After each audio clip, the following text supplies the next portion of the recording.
In this video, we explore the chilling stories of young killers sentenced to death in America. These cases are marked by brutal crimes, contested convictions, and chilling final moments that force us to confront difficult questions about justice. What happens when violence is committed by minors? Can the justice system fairly handle such cases, or does the death penalty become the only solution? Join us as we dive into these tragic tales of crime, punishment, and the deep moral dilemmas they raise. Johnny Frank Garrett, 1964, age 28, Texas, execution date on February 11, 1992. Johnny Frank Garrett, born in 1964 in Texas, is one of the most prominent criminals in the history of the U.S. death penalty. At the age of 17, Garrett was sentenced to death for the murder of Sister Tadia Benz, a 76-year-old nun at the St. Francis Convent in Amarillo, Texas, on Halloween night in 1981. Garrett had a history of minor crimes and came from a poor family. Throughout his trial and incarceration, Garrett repeatedly protested his innocence. Despite the intervention of the Pope, he was executed in 1992. After Garrett's execution, DNA later proved that another suspect, Leonio Perez Rueda, was involved in the case. On Halloween night in 1981, as children were happily trick-or-treating, a horrific crime occurred at a Catholic convent in Amarillo, Texas. The murder would not only shock the community, but also raise questions about the fairness of the American justice system. The victim was Sister Tadia Benz, a 76-year-old nun, brutally murdered in her room at St. Francis Convent. But what was even more shocking was that the perpetrator, Johnny Frank Garrett, was only 17 years old and was sentenced to death just weeks after the crime. Was this case really solved properly? The story begins on Halloween night in 1981, when Johnny Frank Garrett, a teenager with a minor criminal record, allegedly broke into the convent and murdered Sister Tadia Benz. The nun's body was found the next morning in a horrific state, beaten, tied up, and stabbed multiple times, with signs of sexual assault. The evidence initially seemed clear, and Garrett was arrested shortly after on the testimony of a witness who saw him fleeing the scene. The outrage and shock in the community led to a swift investigation by the authorities. However, throughout the trial, Johnny Garrett maintained his innocence. He claimed he was coerced into confessing, and that the witnesses had mistakenly identified him as the perpetrator. Garrett's defense attorneys worked to find holes in the evidence, but the jury nevertheless returned a death sentence in November 1981, after a brief and tense trial. With the case in full swing, all eyes were on Johnny Garrett and the harshest punishment he would receive. Although Garrett's family and friends maintained his innocence, the jury's decision was carried out on February 11, 1992. Garrett was taken to the injection room at Huntsville State Prison for his execution. Before his execution, Garrett requested a simple last meal, a pint of ice cream. When asked about his last words, sources disagree on what Garrett said. Some say he said, "Thank you to my family for loving and caring for me, and the rest of the world can kiss my s." However, according to the Texas Department of Justice, Garrett refused to give his last words. Although the case seemed to be over, a shocking revelation emerged in 2004 when investigators announced that another man, Leonio Perez Rueda, had been involved in the case. DNA evidence proved that Rueda may have actually killed Sister Tadia Benz. Rueda was later convicted of similar murders. So the question is, did the justice system err in executing an innocent man? The Johnny Frank Garrett case calls into question the fairness of the American justice system, especially when it comes to young people. Garrett is not just a teenager facing a terrible crime, but also a symbol of a system that may have gone wrong in its execution. After Garrett's execution, with the Pope interceding but still being denied clemency, many began to call for reform in the trial process and the application of the death penalty. The American justice system must ask itself whether serious errors can be made in important decisions involving human life. This case is not just a story about a murder, but also a warning to those who believe in justice in the judicial system. Was Johnny Frank Garrett really the perpetrator, or a victim of a legal failure? That is the question we must ask ourselves when we look at similar cases in the future, where young lives may be overlooked in the rush to justice. Johnny Frank Garrett, 1964, age 28, Texas, execution date on February 11, 1992. J. Kelly Pinkerton, born in 1962 in Amarillo, Texas, is a criminal famous for the brutal murders he committed at the age of 17. In 1979, Pinkerton killed Sarah Lawrence, a 27-year-old woman, in a brutal sexual assault and murder. Then, in 1980, he committed a second murder of Cher Welch, a former beauty queen. Pinkerton was arrested and sentenced to death, and was executed in 1986 at the age of 24. His case shocked the community and sparked much debate about young criminals and the death penalty. A brutal murder in October 1979 shocked the entire city of Amarillo, Texas. The victim, Sarah Lawrence, was only 27 years old, brutally murdered in her own home. It seemed obvious the murder was not only brutal but also rape-like. But what was even more horrifying was the perpetrator, a 17-year-old with no prior criminal record, named J. Kelly Pinkerton. This was just the beginning of a series of crimes committed by Pinkerton, and it would forever change the way society viewed juvenile crime. J. Kelly Pinkerton grew up in a poor neighborhood in Amarillo, Texas, where crime and violence were not uncommon. However, no one could have predicted that Pinkerton would become a famous criminal in just a few short months. The death of Sarah Lawrence in October 1979 was a dark turning point in Pinkerton's life. That night, Pinkerton broke into Sarah's home, used force to kill her, and committed other brutal acts. A week later, a similar murder occurred, involving Cher Welch, a 25-year-old woman, who was also a victim of Pinkerton. Although Pinkerton was initially a man with no criminal record, after his arrest, investigators discovered that he had a past filled with unusual behavior. Pinkerton was not only a killer, but he also sought attention and a sense of power from his crimes. Those investigating the case described him as someone who reveled in the fear he created, and this hysteria drove him to brutal acts. The Amarillo community never fully recovered from these two brutal murders. As the details of Pinkerton's actions became clear, the anger and hatred in the community only intensified. While detectives and lawyers sought to clarify Pinkerton's motives, Pinkerton himself refused to admit to the crimes, claiming he had been coerced. However, the evidence was overwhelming. Fingerprints, blood, and other physical evidence pointed to Pinkerton as the perpetrator. During his trial, Pinkerton continued to display an arrogant and unrepentant attitude. His brutality was evident not only in his murders, but also in his disregard for the innocent people whose lives he had taken. And so, in 1981, Pinkerton was sentenced to death. On May 15, 1986, J. Kelly Pinkerton was taken to the death chamber at Huntsville State Prison. When asked about his last meal, he requested a simple meal of fish sandwich, fries, and a glass of milk. But what caught everyone's attention was not his food, but his final words before his execution. When asked if he had anything to say, Pinkerton gave a cold and cryptic answer. "I want to thank my family for supporting me all this time. And for those I have hurt, I hope they will forgive me." However, in his final moments, Pinkerton showed a terrifying calmness, showing no signs of regret or fear. Then, he remained silent and calmly faced his death. The Pinkerton case, however, is not only a story of brutality, but also a story of a failing justice system. Did a 17-year-old truly understand the consequences of his actions?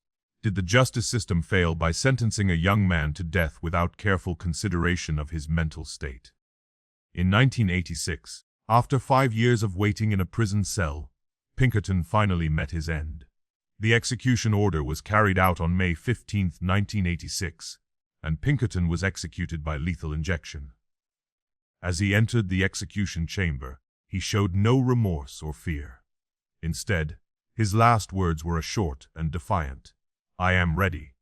Pinkerton died at the age of 24, but his death was not only the end of a string of crimes, but also a reminder of the consequences of neglecting the psychological and criminal problems of juveniles.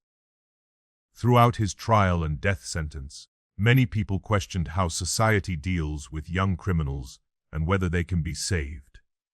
The case of J. Kelly Pinkerton is a clear example of how, when brutality and violence meet a mentally unstable individual, the results can be extremely horrifying.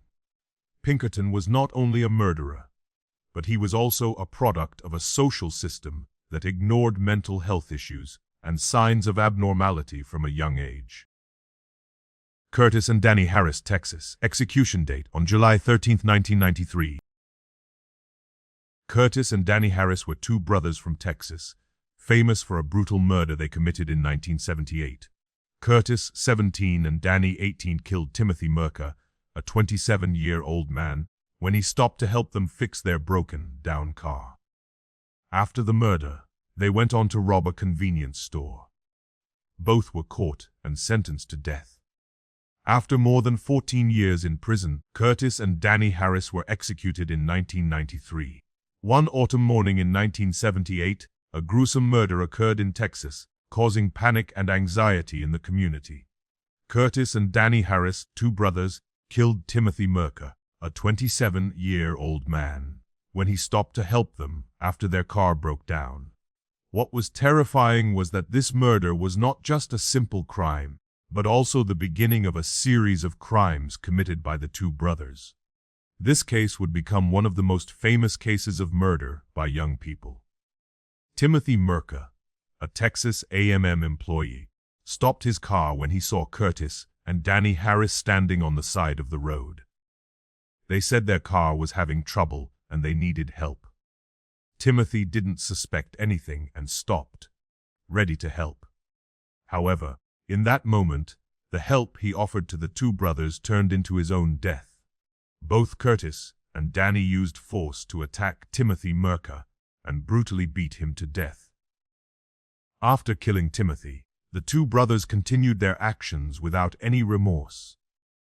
They stole the victim's car and his belongings before fleeing. They didn't stop there, but continued to commit another robbery at a convenience store, causing panic in the community. It was only when the police investigated and discovered important details from witness statements that they arrested Curtis and Danny Harris.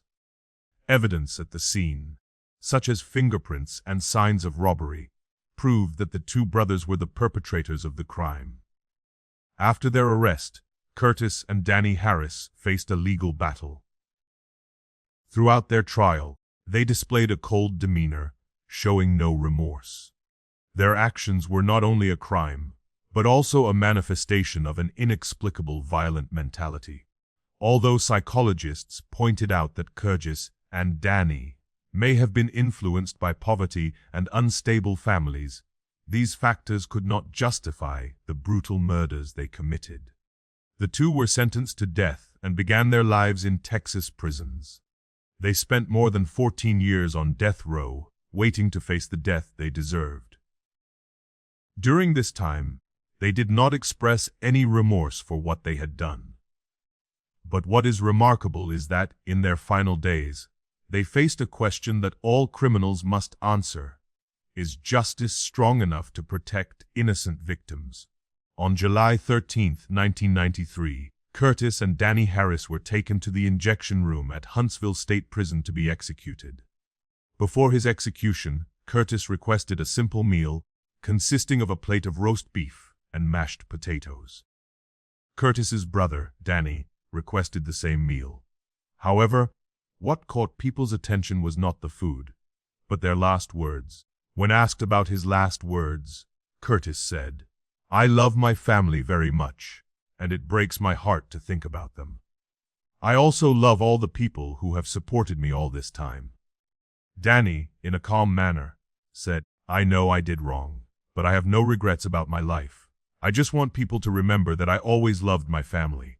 At 1200 a.m. on July 13, 1993, Curtis and Danny Harris were pronounced dead after being administered lethal injection. The brothers were finally brought to an end, but the brutality they committed still haunts the community. The case of Curtis and Danny Harris is a reminder of the terrible consequences of violence and lack of control in the lives of young people. Joseph Cannon, 1977, age 18, Texas. Execution date on April 5, 1995. Joseph Cannon was born in Texas in 1958 and was 17 years old when he committed a brutal murder in 1977. At that time, Cannon was convicted of murdering Ann Walsh, a lawyer who had helped him through his legal process. After the murder, Cannon fled and was arrested after confessing to the crime. Despite his plea that he was suffering from mental illness, Cannon was sentenced to death. His case was controversial when his initial execution attempt failed, but he was executed in 1995. In September 1977, Joseph Cannon, a 17-year-old Texas youth, committed a crime that shocked the community. His victim was Ann Walsh, a 45-year-old lawyer and mother of 8 children who had helped Cannon during a previous case. Walsh helped Cannon enjoy a better life when she took him into her family home, hoping to turn the troubled youth's life around. However, an unexpected event occurred when Cannon killed the person who had helped him. Joseph Cannon was no stranger to the law. He had been arrested for various crimes in the past, but this time, with the help of Ann Walsh, he was given probation and living in her home. In the early days, Joseph seemed well behaved, but a week after moving in with the Walsh family, something changed in him. On September 10, 1977, Ann Walsh returned home after noon and found Joseph drunk and high on drugs. This caused an extremely serious reaction, leading to murder. Walsh, who had been helping Joseph, now became his own victim. Cannon shot her 7 times with a gun, a brutal act for no apparent reason. He then attempted to sexually assault her, but this was unsuccessful. When he learned that the victim was still alive, he fled, leaving Walsh's body for her children to discover. After killing Ann Walsh, Joseph Cannon fled and tried to cover up his actions. However, during the investigation, important evidence gradually emerged. Cannon was finally arrested after admitting his actions during an interrogation. While in custody, Joseph claimed that his actions were due to psychological problems and being stabbed in the head as a child. However, these reasons could not justify killing someone who had treated him well. Cannon was tried and sentenced to death in 1978. After being convicted, he spent 17 years on Texas's death row, experiencing a harsh life in prison. During this time, Joseph had several opportunities to appeal, but was unsuccessful. He refused the help of organizations fighting for prisoners' rights, continuing to live with a cold attitude. On April 5, 1995, Joseph Cannon was taken to the death chamber at Huntsville State Prison to be executed by lethal injection. However, the first execution did not go smoothly. At the beginning of the injection, a technical error caused the injection to fail, causing the execution to be postponed. After trying again, injecting the drug a second time, Joseph Cannon died at 7:28 p.m. that same day. Cannon not only suffered a brutal death, but also faced a failure in his first execution, making the case even more special in the debate about the humanity of capital punishment in the United States. However, the truth remains unchanged, and the execution of Joseph Cannon was finally carried out after the initial failure. When asked about his final words, Cannon said, "I apologize to Mrs. Walsh's family. I know that I have caused terrible pain and I cannot change what I have done. I love you, and I hope that you will be able to forgive me. However, these words cannot erase the crimes that Cannon committed, nor can they bring comfort to those who have lost their lives due to his criminal actions. The case of Joseph Cannon is an example of the darkness in the lives of people with unfortunate pasts, but cannot explain their brutal murder. A man who had been helped, loved by a family, eventually betrayed that trust by committing a terrible crime. Joseph Cannon paid for his actions by dying on the death row, but questions about the humanity and effectiveness of capital punishment continue to be raised. Frederick Lashley, 1964, age 29, execution date July 28, 1993. Frederick Lashley was born in 1964 and was 17 years old when he committed a shocking murder in 1981. The crime Lashley committed was the murder of his adoptive mother, Johnny Tracy, who had cared for him since he was a child. Before killing Johnny, Lashley had been having a difficult life, with family and social problems. Although there may have been psychological factors at play, his brutal actions were unforgivable. Lashley was sentenced to death and executed in 1993. In April 1981, a murder occurred in St. Louis, Missouri, shocking not only because of its brutality, but also because the perpetrator was the victim's adopted son. Frederick Lashley, 17, killed Johnny Tracy, the woman who had adopted him as a child, providing him with a home and a better life. For reasons that are difficult to understand, Frederick took the life of the person who had given him everything. Frederick Lashley was not an ordinary young man, born into a family lacking love and care. He spent many years in correctional facilities and orphanages. Johnny Tracy, a kind woman, adopted Frederick when he was very young and cared for him as if he were her own child. Despite the many hardships he faced in life, Johnny always created a stable family environment for him. However, that stability did not last long. Since entering adolescence, Frederick gradually showed signs of psychological and behavioral instability. In April 1981, after living with Johnny and her family for a while, he began to act strangely and uncontrollably. Contrary to Johnny's expectations, Frederick gradually became violent and easily angered. Johnny, who had cared for him with all her love, seemed unable to recognize the adopted child she had cared for so wholeheartedly. On the night of the murder, Johnny Tracy returned home from a normal evening. No one could have guessed that when she entered the house, it would be the last time she would live. Frederick had planned to kill his foster mother in cold blood. Taking advantage of Johnny's poor health, who suffered from heart disease and had to be treated for a long time, Frederick waited for her to return home and attacked. He used a heavy cast iron pan to hit Johnny on the head, causing her to fall and die. After the murder, Frederick did not stop there. He ransacked Johnny's house, took some of her money and property, and then fled. When Johnny's children came home and discovered the incident, they immediately called the police, but it was too late. Only a few hours later, Frederick was arrested and confessed to his crime. Although he initially tried to justify his actions, his confession finally put all doubts to rest. The case of Frederick Lashley shocked the community and caused much debate. The question was Frederick a victim of adverse living conditions, or was he simply a heartless killer? Psychologists believe that he was affected by psychological problems since childhood, but this cannot justify the brutal murder he committed. After being arrested, Frederick Lashley faced a severe sentence. He was sentenced to death for premeditated murder. Although he appealed and requested a reduction of his sentence many times during his imprisonment, all efforts failed. He had to live in anticipation of his execution, facing the consequences of his crimes.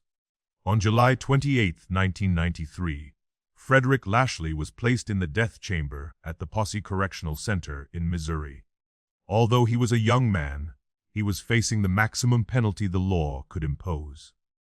Before his execution, Lashley was allowed to choose his last meal.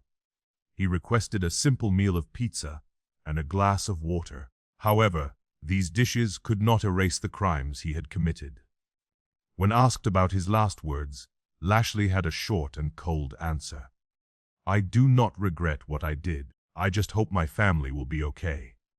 These words could not explain why he killed his adoptive mother, but they clearly reflected the coldness and lack of emotion in his personality.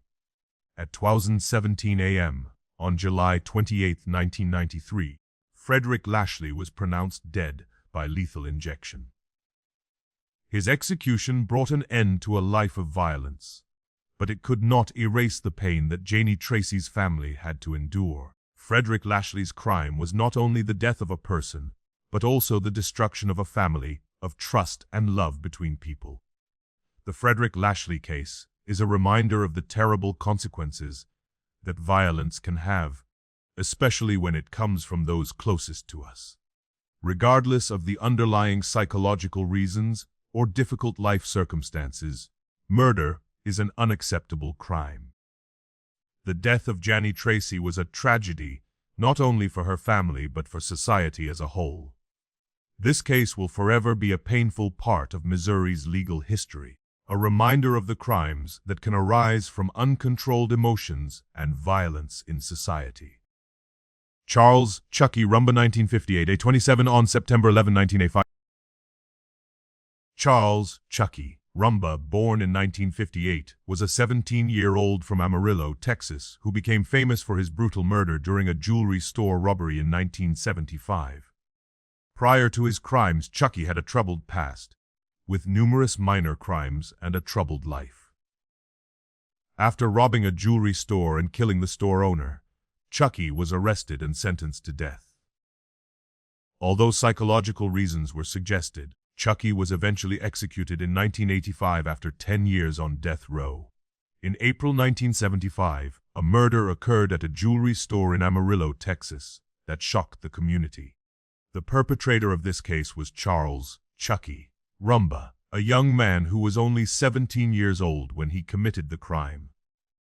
He used a gun to kill Michael Fiorillo, the store owner, while committing a robbery. Chucky's violent actions horrified many people and left an indelible mark on the history of the death penalty in Texas. Chucky Rumba was not a complete stranger to the law before committing this murder. Although he was only 17 years old, he had a violent past and had committed minor crimes. However, the jewelry store incident was the turning point in his life, making him one of the most famous criminals in Texas. On April 4, 1975, Chucky Rumba and an accomplice broke into a jewelry store in Amarillo, where 58-year-old Michael Fiorillo was working. He intended to rob the store, but the worst happened when Rumba shot Fiorillo dead during the robbery. After the murder, he continued to ransack the store and stole valuable jewelry. Chucky had no idea that this murder would put him in a situation from which he could not escape. Authorities quickly began investigating and searching for the killer. After a short time, Chucky was arrested when police discovered traces and evidence at the scene. After being arrested, Chucky Rumba was tried and sentenced to death in 1976. The court found that he had not only committed a robbery, but also a brutal murder. Despite his young age, Chucky still faced the harshest sentence under the law. Although Chucky appealed and requested a reduction of his sentence many times during the trial, all of them failed. Chucky had to spend more than 10 years living on death row, where he faced death every day. During this time, he did not express any remorse for the crimes he had committed. Psychologists have given many reasons to explain Chucky's actions, saying that he may have been influenced by his family circumstances and unstable psychology, but no one can deny that he committed a terrible crime. However, in the last days before his execution, Chucky appeared very calm. Supervisors noted his coldness and lack of emotion, which raised questions about the personality and psychology of a teenage killer. On September 11, 1985, Charles Chucky Rumba was taken to the injection room at Huntsville State Prison to be executed. He was allowed to choose his last meal and requested only a simple tortilla. This reflects the simplicity of his final choice, but it also reveals a terrifying coldness in the killer's mind. When asked about his last words, Chucky replied, "All I can say is goodbye, and to all of you, although you don't forgive me, I forgive you." These words cannot erase the crimes he committed, but they show the lack of emotion and remorse in a killer's last words. When the last words were finished, Chucky Rumba was injected with the lethal injection and died at 12:17 a.m. His death not only marked the end of a criminal, but also opened a debate about the death penalty for young criminals. Can it be fair to impose this punishment on those who are not yet mature enough to fully understand their actions?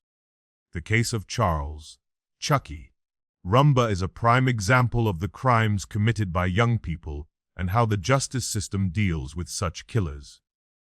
He may have led a troubled life, but his murder was never justified. The death of Michael Fiorillo was a tragedy not only for the victim's family, but also for the community. A big question remains from this murder. Can a young person change and be given a chance at redemption, or can justice only be served through the death penalty? The cases we have just covered are not only stories of crime and justice, but also hard lessons about the consequences of violence and poor choices. From teenage killers like Johnny Frank Garrett, J. Kelly Pinkerton, or Charles Chucky Rumba, to brutal crimes committed in difficult circumstances, each case opens up psychological, social, and legal questions. Last words, last meals, all cannot change the truth of the actions they have committed. The legal system, no matter how hard it tries, cannot bring back the lives of the victims who have died. These stories are reminders of the fragility of justice and how the wrong decisions can change lives in devastating ways.